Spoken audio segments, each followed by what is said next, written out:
Last time on Trains That Have Run Away from Broadmeadows, we looked at the 2003 Runaway suburban train which rolled from Broady to Spencer Street.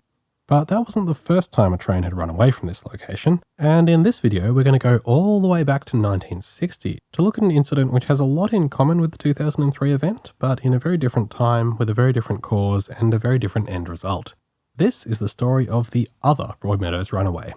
Before we get into it, let's just set the scene. Broadmeadows is a northern suburb of Melbourne, just under 17 kilometres from the city by train. In 1960, just like in 2003, it was the terminus for electric suburban trains from the city, with the North East Main Line continuing north from here. At this time, the entire state network, suburban, country, passenger and freight, was operated by the Victorian Railways, and 1960 was during the steam to diesel transition era, so trains on the North East Line were hauled by a mixture of both traction types at this time. At the southern end of the station is a junction, with the electrified main line heading towards Essendon, and the unelectrified goods line heading over towards Sunshine, which is usually referred to as the Albion-Jacana goods line these days. The interstate standard gauge line, which now runs through the area, was still a couple of years away from opening. Like most major stations at the time, Broadmeadows had several goods sidings. This video is based on a relatively short account given in the book Hudson Power, A History of the Victorian Railways R-Class. Spoiler alert, this story may involve an R-Class. The account is a bit light on detail and I have had to fill in a few blanks, but I'm pretty confident that the main details are accurate. At 8:35am on Wednesday the 14th of September 1960, train number 126, an up goods train from the northeast, arrived at Broadmeadows and came to a stand on the main line, ready to shunt off some wagons into a siding. 126 was listed as a fast goods, however there wasn't much fast about it on this occasion. It had departed Albury at 10:40pm the previous night, and had become heavily delayed over the 280-kilometre journey, probably due to shunting at several locations along the way, and was now running around 3 hours late. 126 was normally limited to 800 tonnes and hauled by a single locomotive south of Seymour, but on this occasion it had been built up to 64 wagons, for a total weight of 1,200 tonnes, and a second locomotive had been added to handle the additional load. Two locomotives in question were both quite young diesels. B85 was leading the train, one of the VR's double-ended EMD streamliners and the youngest of the 26-strong B-class, having entered service 6 years earlier. The second loco was a flat-top T-class, T333, another EMD product and even younger with just 4 years of service under its belt.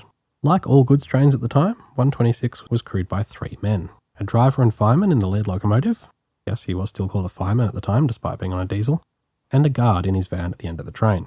126 was scheduled to continue towards the city via the goods lines, but first needed to perform some shunting here. The train contained 20 loaded livestock vans bound for the stockyards at Newmarket, which is on the direct line via Essendon, so 126's crew shunted them off and placed them in siding C, to be collected by another train later on, presumably not too much later on given the live cargo. The locomotives then returned and coupled to the remainder of the train in preparation for departure. Before we go any further, we need to have a basic understanding of the signalling system at work here. In 1960, Broadmeadows was protected by two position semaphore signals, which, as the name suggests, can only display two aspects. Stop with a horizontal arm and a red light, and proceed with the arm rotated to 45 degrees and a green light displayed. For up trains coming through Broadmeadows, there was a home signal for admitting trains into the station area, then another signal allowing trains to proceed towards the city, followed by a bracket signal, which is two arms next to each other, one for each direction of the junction. Trains approaching from the main line need plenty of warning if the signals ahead are at stop, and that is provided by a distance signal. Distance signals are yellow with a wedge-shaped end and can't show stop. Their two aspects are proceed, indicating a clear run through the station ahead, or caution, indicating that one of the signals ahead is at stop. So if a driver saw the distance signal at caution, they would need to be prepared to stop before the home signal. The next open signal box to the north was Craigieburn, and movement between the two stations was controlled by a thing called double line block. This is where the signallers at each end of the section use a wooden box with some levers, dials and bells on it to send each other telegraph codes, requesting and giving permission to send and receive trains to each other. I'm not going to go into loads of detail about this, but the crucial thing we need to understand is that Craigieburn would send a message asking if the line was clear, and Broadmeadows would only grant permission to send the train if the line was clear at least as far as the home signal, plus an extra 400 metres for an added margin of safety. Basically, Broadmeadows can't allow Craigieburn to send a train until they have somewhere to safely receive it. So back to our very late running goods train, which has finished shunting and is back on the up line and ready to depart. It's not clear why, but that fairly simple shunt somehow took about 75 minutes to complete. Presumably they had to wait for other traffic coming through on the down line. But whatever the cause, the train is now even further behind schedule. 126 is pretty long, and the rear of the train is actually still outside the distance signal, so effectively hasn't even arrived at Broadmeadows yet. Meanwhile, up at Craigieburn, another train is eagerly awaiting departure. Train number 32 is the 6:25am up passenger train from Numurkah, made up of 4 passenger cars and hauled by a 464 Hudson Express passenger steam locomotive, R755, which itself was only 8 years old. The VR was still ordering steam locos into the early 50s. Number 32 had been sitting at Craigieburn for 7 minutes, waiting for the line clear message from Broadmeadows. And as you can imagine, holding an important passenger train for that long while a 3-hour late goods train dropped off some cows wasn't really ideal. With 126 now ready to depart, the Broadmeadows signaller set the route and cleared the signals for its departure onto the goods lines. And, probably feeling the pressure of the delayed passenger train, immediately sent the line clear message to Craigieburn, despite the fact that 126 hadn't started moving yet and wasn't yet fully within the station limits. So train 32 took off from Craigieburn, with the crew no doubt working the R-Class hard in an attempt to make up time. Train 126 also began to depart Broadmeadows, and if this had gone smoothly, the breach of procedure would probably have gone completely unnoticed. But as the goods pulled forward, it broke in two, with half the train becoming uncoupled, triggering a brake application and both halves grinding to a halt. This can happen for various reasons, but in this case it was probably just a coupling pin that hadn't dropped when the train was put back together after the shunt. Whatever the cause, nothing was actually broken, and the crew quickly set to work putting the train back together again, unaware of the danger from behind, but probably working quickly as they were effectively blocking the suburban line ahead with their route cleared through the junction. The running time from Craigieburn was only about 10 minutes, and the steam-hauled passenger train was soon approaching Broadmeadows, flying along at close to its maximum allowed speed of 115 km per hour. I should just mention it was of course 70 miles per hour at the time, but as with all other units in this video, I've converted them to metric because only a tiny percentage of this channel's audience use the imperial system in 2024. So 32 is approaching Broadmeadows at speed, and the crew sight the distance signal showing caution, so the driver shuts off steam in preparation to stop at the home signal. From here he can also see the rear of the goods train, but quite reasonably assumes that it's sitting alongside the main line in siding B, and the curve here would have made it very difficult to tell otherwise. At this point, train 126 was slowly pulling forward, and the guard was down on the ground giving hand signals to the crew on the loco. When train 32's driver realised that the guard's van he could see was actually on the main line, he made an emergency brake application, but it was far too late.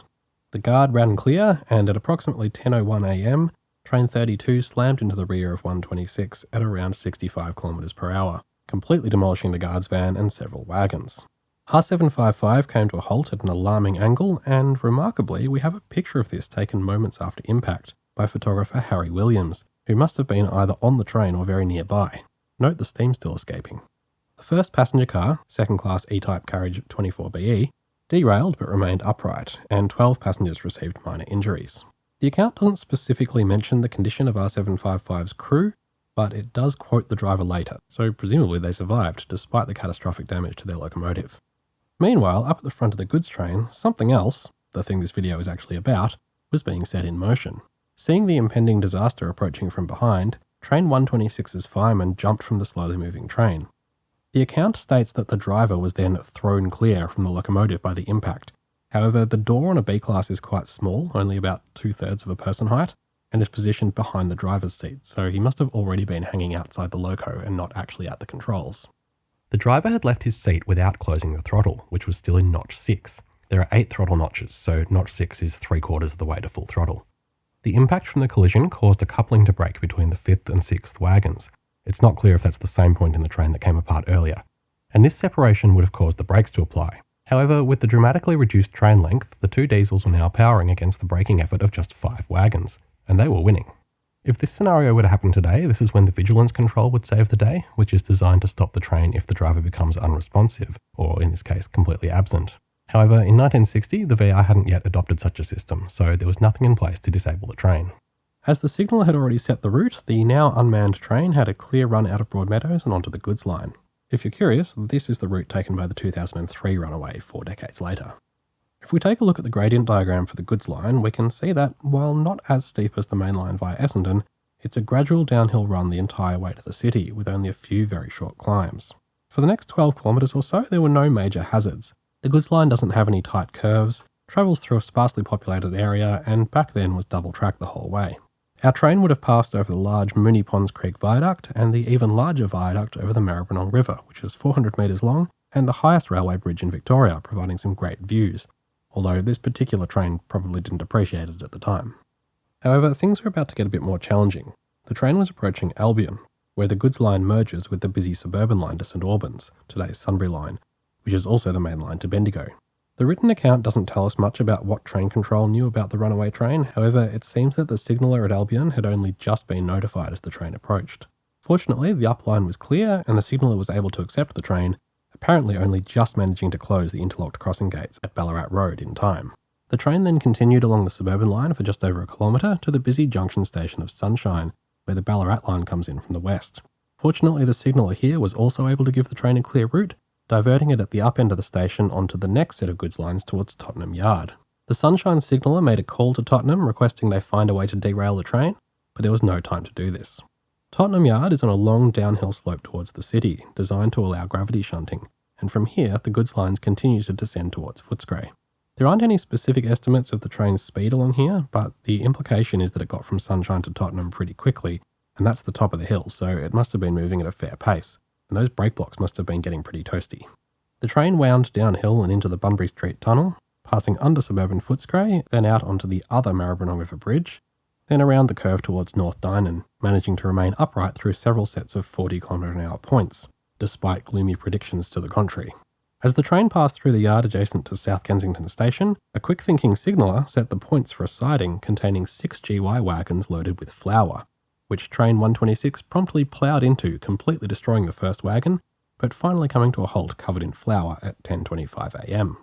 I think it's worth considering that if it was raining and the collision had started a fire, there's a real possibility that a giant pancake may have formed at this point. The train had taken about 24 minutes to travel 25 kilometres, averaging roughly 65 kilometres an hour from Broadmeadows. Damage to the two locos was surprisingly minimal, and T333 was repaired and back in service just 2 days later, with B85 out and about the following week. The same could not be said for poor old R755, however. It was extracted from the wreckage of the guard's van and re-railed the following day, with the assistance of an N-Class 282 and one of the VR's rail-mounted steam cranes. The front end of the loco was extremely damaged and the cab structure was deformed where it had jackknifed into the tender. It seems a true miracle that the crew survived. R755 was towed back to Newport Workshops for a proper assessment, where its condition was found to be exactly what it looked like. It was written off and on the 28th of November became the first R-Class cut up for scrap, with just 218,000 Ks on the clock. So, 6 decades later, what relics still survive from this event? Well, obviously not R755. However, several other members of the R-Class survive, including 4 in operational condition and 1 at the Newport Railway Museum, where you can also see a steam crane very similar to the one used in the recovery. B85 went on to a long career with the VR and then V-Line, being heavily rebuilt in 1983 into an A-Class, joining the V-Line freight pool in the 90s, then passing on to private operators Freight Victoria, Freight Australia and finally Pacific National, during which time I photographed it several times, including this rather nice shot emerging from the South Geelong Tunnel in 2010. It was withdrawn from service in 2013 and scrapped in 2019. However, not all Bs were converted to As and not all have been scrapped. In fact, there are still a handful of B-Class in their 70s working revenue freight trains in Victoria to this day. T333 continued in service until 1986, when it passed into preservation with the Victorian Goldfields Railway. In the 2010s, it saw some mainline commercial use hired out to run grain trains, but has since returned to a quiet life, and today is located at Maldon on the VGR, looking a bit worn out but apparently operational and with restoration work underway. The impact site at Broadmeadows is a bit more populated and a bit more vegetated than it once was, but that approach into the sweeping curve approaching the station is still very recognisable as the same location. The double-line block system incredibly lasted well into the 21st century. In fact, it almost overlapped the production time of this video, only being abolished from the Seymour line in October 2023. This video has featured several photographs taken by the late Weston Langford, who was a prolific railway photographer in Victoria over many decades, and to whom we owe a great debt for recording so much of our transport history. His images can be viewed on his website, which his family still maintains, and I'll put a link to that down below if you'd like to have a browse. Don't forget to check out my video on the 2003 Runaway if you haven't already, and thanks very much for watching.